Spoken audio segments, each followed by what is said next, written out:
Hey everybody, it's that time of the week again. It's a new time, 7 o'clock. That's right, 7 o'clock on Tuesdays.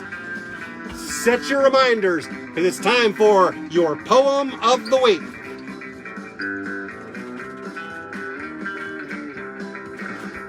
Hey everybody, we're coming to you live from Austin, Texas, where we are keeping it weird. But just remember that one man's weird is another man's normal. Hear, hear. It is time for your fun Texas fact. Texas has the world's largest convenience store. And that's important to me because I used to be in a band called the Convenience Store Troubadours. The world's largest convenience store is in New Braunfels, Texas. It's called Buc-ee's. The place is so big, I don't see how it could be convenient at all. So pull up a chair, everybody. There's plenty of seats right up front. Pull up a seat and show me some love. Hit the love button. It will come back to you in infinity. Don't hit the anger button. There's plenty of anger in this world. Oh, gather around me, people. If you can afford to support me or this broadcast, you can do so at PayPal via Bald Chandler. You can do so at Venmo at The Chris Chandler Show, or you could be a continuing contributor with just a couple of bucks a month at Patreon.com, The Chris Chandler Show. It is time, my friends, for your poem of the week. We got Rachel here running props, and we've been listening to Pete Weiss and the Weisternauts. Rachel, can you hit stop on that? Fantastic. You know, I just came back here from the Bay Area. You know, I flew in from the Bay Area. And y'all be proud of me because I had a gig and I had to wear the preacher outfit on the plane because I was going to be running late. So I stayed in character the whole time. I was saving people on the plane. I was shouting hallelujah when they put the fasten the seatbelt lights on. People were buying me drinks just to have them saved. And I think I might have saved a few too many people because I had to change planes in Detroit. And I was a little bit drunk, and I had to have some help. And I said, well, Mr. Chandler, what's your final destination? I said, well, heaven, I hope. And I do. I do hope heaven is my final destination. I don't want you to get the wrong idea about me. I ain't no atheist. I am a God-fearing agnostic. But I do believe the world was a safer place when religion was the opiate of the masses instead of the amphetamine. But don't worry, I ain't gonna get all fundamentalist on you, because I don't like fundamentalists of any kind, including atheists. Them fundamentalist atheists, they don't want to capitalize the word God. I'm like, why not? You capitalize Huckleberry Finn, don't you? And then they want to take one nation under God out of the Pledge of Allegiance. I don't have a problem with the phrase one nation under God. What I have a problem with is people pledging allegiance. And what does one nation under God mean anyway? I mean, what does that make Australia? I mean, are they more under God than we are?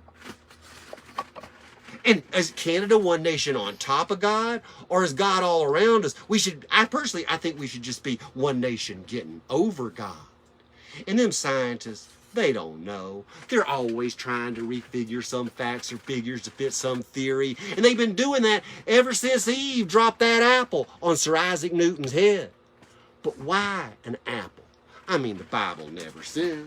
What if it were a banana? And I don't even know what I did with my banana. But what if it were a banana? I mean, I think a whole lot more people reading the Bible if it had a snake talking to a naked chick getting her to inhale a Chiquita. I just always thought it was funny that it was the evil serpent that got Eve to put her clothes on. My friend Briano says, I can count all the seeds in an apple, but who amongst you can count all the apples in a seed? I mean, what if it were a banana? We'd have no Johnny Appleseed. We'd have a Johnny Banana Seed. Only these days, bananas don't have seeds, and we'd have some guy traipsing around the continent grafting banana stalks. William Tell would have shot a banana off his son's head.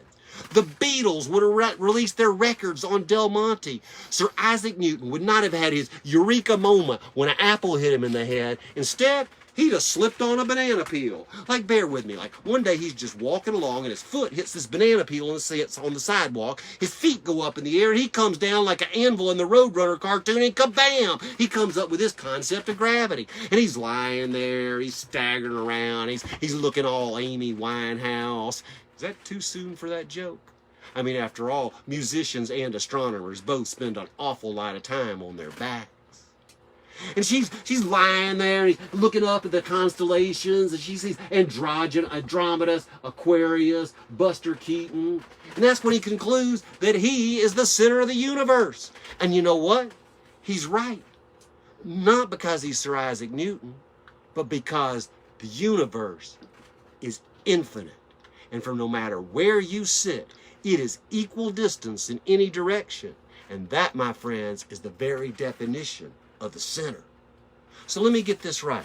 Because Eve eats a banana instead of an apple, we don't get a Big Bang theory. We get the God slipped on a banana peel theory. And if that were the case, I would believe in intelligent design.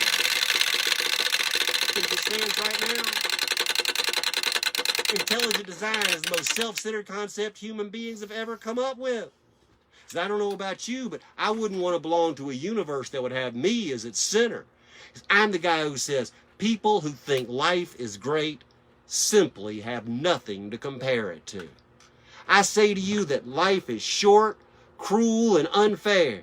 But the good news is it's equally unfair to everybody. So the next time you're sitting there thinking that life is particularly unfair to you, get over it. Because quite frankly, you're just not that special.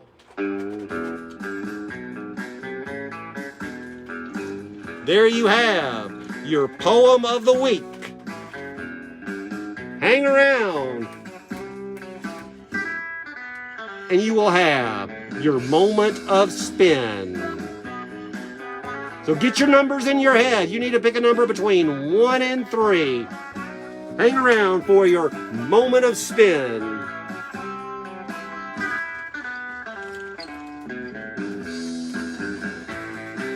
How are y'all doing? Give me a number between 1 and 3. All right, number 2. Who's number 2? Lori Riaz. Lori. Hey, Lori, how you doing out in the Bay Area? Number 2 would be observations from a 24-hour laundromat. And now give me a number between 1 and 128. 1. 1. I think that was still between 1 and 3. Joanne Tinder. Hi, Joanne. How you doing? So, Chandler, this is at a new time. How can I set a reminder? Well, if you look at your screen, you'll see a picture that looks something like this.